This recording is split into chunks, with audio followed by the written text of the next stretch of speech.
Hello दोस्तों, स्वागत है आपका हमारे पॉडकास्ट शो में, जहां हम सुनते हैं एक से बढ़कर एक हॉरर कहानियां।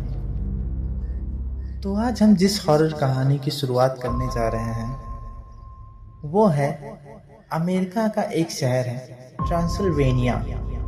यूँ तो ट्रांसिल्वेनिया काफ़ी खूबसूरत शहर है। वहाँ पे आपको कई सारी चीज़ें देखने को मिल जाएंगी, लेकिन वहाँ की एक और ख़ासियत है, वहाँ के बड़े बड़े मेंशंस। अब मेंशंस क्या होते हैं? तो जो मेंशंस वो होते हैं, जो बड़े बड़े महल होते हैं, उनको वहाँ पे मेंशंस कहा जाता है, या यूँ समझे एक प्रकार का विला। तो कहानी शुरुआत होती है एक बड़े मेंशन से, और ये मेंशंस काफ़ी पुराने होते हैं। इन महलों का अपना एक अलग इतिहास भी होता है। कुछ महल शहर के अंदर होते हैं, तो कुछ शहर से दूर जंगलों के बीच बनाए जाते हैं, यूँ समझिए एक फार्म हाउस की तरह। इन महलों में कई कमरे होते थे, साथ ही बहुत सारे गुप्त तहखाने भी होते थे। और इन तहखानों में क्या होता था यह जानना बड़ा ही मुश्किल होता था। हम जो आज जिस मेंशंस या महल की कहानी जानने वाले हैं, वह बहुत ही खूबसूरत होता है, और वहाँ पर एक खूबसूरत महिला होती है जो उस मेंशंस की मालकिन होती है। साथ ही उस महल में एक नौकरानी भी होती है जो उस महल का ख्याल रखती है। उस महल की दीवारों पर कई सारे जानवरों के मुखाकृतियाँ लटकाई गई थी, साथ ही कई सारे जानवरों के सींगें भी लटकाई गई थी और खाल भी लटकाए गए थे। एक दीवार ऐसी थी जहाँ पे उस महल की सबसे बड़ी पेंटिंग लगी हुई थी। एक कमरे में ये आग का फैल जाता है। एक बार उस कमरे में आग लग जाती है, जिसके कारण उस पेंटिंग पर धुएं की एक मोटी परत चढ़ जाती है। अब इस पेंटिंग को फिर से सही करने के लिए उस घर की मालकिन ने शहर से एक चित्रकार को बुलवाया और उससे कांटेक्ट भी करवा लेती है कि उसे 10 दिन के अंदर यह पेंटिंग सही करके देनी होगी, नहीं तो भुगतान की जो राशि उसे दी जाने वाली थी, उस चित्रकार को ही उसका 2 गुना वापस करना होगा। चित्रकार इस कॉन्ट्रैक्ट को समझ नहीं पाते हैं और उसने सोचा कि ऐसा कौन करता है, लेकिन उसको अपने टैलेंट पे भरोसा था, तो उसने उस पेंटिंग को सही करने के लिए हामी भर देती है। उस चित्रकार का नाम जूली होता है, जो अगले 2 दिनों में 21 साल की हो जाती। वह देखने में काफी आकर्षक लड़की थी और अपने काम के प्रति बहुत ही जुझारू थी।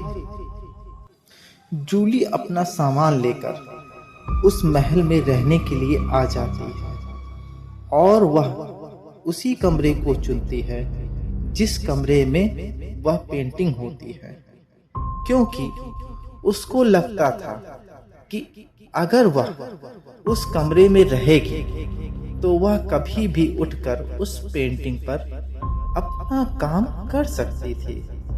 जूली ने पेंटिंग को धीरे धीरे कुछ रसायनों के द्वारा साफ करना शुरू कर दिया। पेंटिंग को साफ करते वक्त उसे कुछ एहसास होता है, और वह एहसास इतना भयानक होता है कि उसे लगता है कि यह घटना वास्तविक रूप से हो रही है। जब वह सोने चली गई तो रात को उसे एक सपना आता है, और वह सपने में देखती है कि एक शैतान उसका गला दबा रहा होता है और वह कुछ कर नहीं पा रही है, और कुछ ही देर में वह चौंक कर उठ जाती है और उठते ही अपने पास में टेबल पे रखे पानी को बोतल को इस प्रकार से पीने लगती है जैसे वो सदियों से प्यासी हो।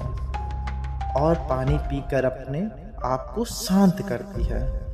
और उसको लगा कि शायद ये सामान्य घटना है, क्योंकि आम बात होती है कभी कभी ऐसे भयानक सपने लोगों के सपनों में आना। तो उसने इस चीज को नजरअंदाज कर दिया और दूसरे दिन फिर वह पेंटिंग को साफ करने में लग जाती है। तभी उसके कानों में एक अजीब रहस्यमयी आवाज आती है। वो आवाज इतनी भयानक होती है कि वह डर जाती है और उसके हाथ से लोहे का एक औजार उसकी उंगलियों को काट देता है, जिससे उसके दस्ताने के ऊपर उसके हाथों से खून निकलने लगता है। यह देख जूली को बहुत ही दुख होता है और साथ में दर्द भी बहुत होने लगता है उसको। जूली ने खून को रोकने के लिए अपने हाथ के दस्ताने को निकालती है। दस्ताना इतना टाइट होता है कि वह खींचती है और खींचते वक्त उसके खून का कुछ छींटा पेंटिंग के ऊपर पड़ जाता है। उस दिन दर्द की वजह से उसने काम नहीं किया और सारा काम छोड़कर वह आराम करने अपने बिस्तर पर चली जाती है।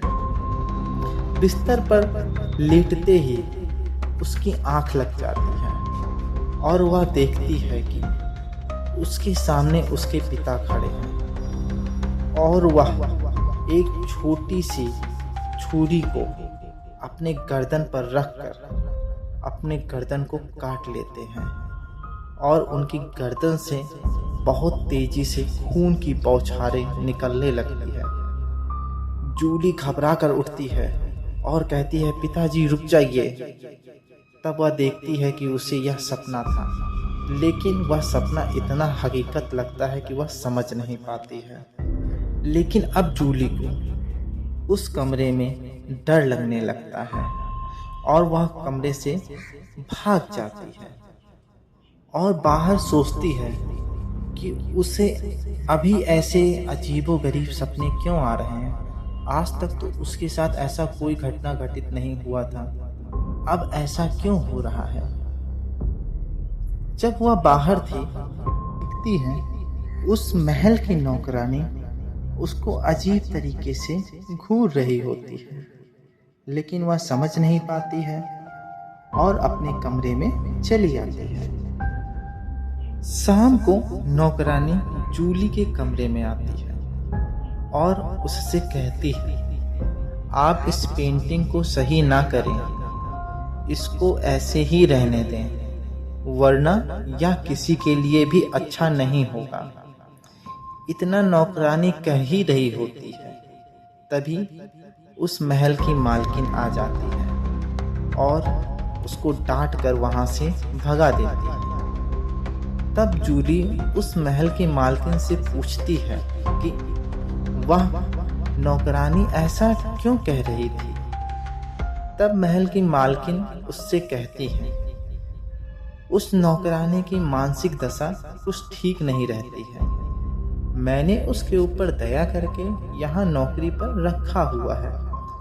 वह कभी कभी अजीबोगरीब हरकतें करने लगती है और ऐसी बातें कहती हैं जिसका संबंध इस दुनिया से नहीं होता है। आप उसकी बातों पे ध्यान नहीं देते और अपना काम जल्द से जल्द पूरा करने का प्रयास करें। धीरे धीरे जूली को पेंटिंग साफ करते करते 7 दिन गुजर जाते हैं, लेकिन यह 7 दिन उसके लिए बड़ी तकलीफ देह होते हैं। वह रात भर कुछ न कुछ भयानक सपने देखती और चौंक कर उठ जाती थी। जूली को कहीं न कहीं यह लगने लगा था, नौकरानी की बातें कहीं न कहीं कुछ न कुछ रहस्य तो छिपा ही है। उस पेंटिंग का 70% से अधिक कार्य अब पूरा हो चुका था और उसमें वह देखती है कि एक महिला एक 21 साल की लड़की की बलि दे रही है और उसके आसपास एक पादरी और एक व्यक्ति होता है। और सामने एक बहुत बड़ा शैतान खड़ा होता है। ये सब चीज़ें पेंटिंग में देखकर जूली घबरा जाती है और सोचती है कि ऐसी पेंटिंग कोई अपने घर में क्यों लगाएगा। अब उसको और भी डर लगने लगता है। वह सोचती है कि वह कहाँ आकर फंस गई है और इस कार्य को वह मना भी नहीं कर सकती है, क्योंकि अगर वह इस कार्य को नहीं करेगी तो उसे एक बड़ी रकम जुर्माने के रूप में देना पड़ेगा, जिससे उसका व्यापार डूब जाता। फिलहाल जूली ने हिम्मत बांधी और अगले 3 दिन उस पेंटिंग को साफ करने में लगा दिए। आज 10वां दिन है और जूली अपना पेंटिंग पूरा करने के कगार पर थी। कार्य करते करते जूली को रात हो जाती है। उस रात चांद की रोशनी इतनी तेज थी कि पूरे घर में एक रोशनी सी हो जाती है। तभी अचानक से वह महिला, जो कि उस महल की मालकिन होती है, जूली के कमरे में आ जाती है। उस महिला ने ऐसा पोशाक पहना था मानो वह कोई रस्म करने जा रही हो या समझो काला जादू करने जा रही हो। यह देख जूली चौंक जाती है और पूछती है, आपने इस प्रकार के कपड़े क्यों पहने हैं और आप अपने हाथ में मोमबत्ती लेकर क्यों खड़ी हैं और आपके आसपास 2 व्यक्ति और ये क्या कर रहे हैं, जो कि मोमबत्ती उनके भी हाथ में थी। वह महिला जूली से तेजी से कहती है, पेंटिंग को जल्दी पूरा करो, नहीं तो अच्छा नहीं होगा। जूली घबरा जाती है। तभी उसे घर की वही नौकरानी भी कमरे में आ जाती है।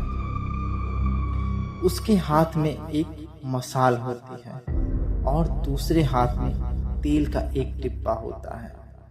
वह जूली को पेंटिंग से दूर हटने को कहती है और जूली से कहती है, अगर आपने यह पेंटिंग आज पूरी कर दी तो यह खेल अगले 500 साल तक फिर ऐसे ही चलता रहेगा। जूली पूछती है, क्या मतलब? तो नौकरानी कहती है, यह कोई आम महिला नहीं है, यह लोगों को बलि देकर अपने आप को हमेशा जवान बनाए रखती है और कभी बूढ़ी नहीं होती है। साथ ही हमेशा यह कई लोगों का खून भी पीती रहती है ताकि वह अगले 500 सालों तक जीवित रह सके। ऐसा कहते हुए नौकरानी ने तेल के डिब्बे को पेंटिंग के ऊपर छिड़क दिया और मसाल से आग लगा देती है। देखते ही देखते पेंटिंग राख में बदल जाती है और उसके साथ ही उस महल की मालकिन और उसके जो अन्य 2 व्यक्ति उसके साथ थे वो भी पेंटिंग की तरह राख में तब्दील हो जाते हैं। इस प्रकार जूली का जीवन उस नौकरानी की सूझबूझ से बच जाता है और वह नौकरानी के साथ उस महल से उसी रात बाहर आ जाती है। साथ ही नौकरानी को भी उन तीनों से मुक्ति मिल जाती है। तो यह थी एक सच्ची घटना जो कि अमेरिका के ट्रांसिल्वेनिया शहर की थी। यूँ तो ट्रांसिल्वेनिया वाकई में खूबसूरत है, लेकिन वहाँ के महलों का अपना ही कुछ अलग ही रहस्य रहता है। फिलहाल आपको ये कहानी कैसी लगी? अगर कहानी अच्छी लगे तो प्लीज़ लाइक करें, शेयर करें, कमेंट करें, ताकि हम और प्रोत्साहित हो सकें और आपके लिए अलग अलग देशों से अलग अलग ऐसी ही घटनाएं आपको बताने के लिए हाजिर होते रहें। फिलहाल मिलते हैं किसी नेक्स्ट वीडियो में किसी नई रोचक कहानी के साथ। तब तक के लिए बाय बाय।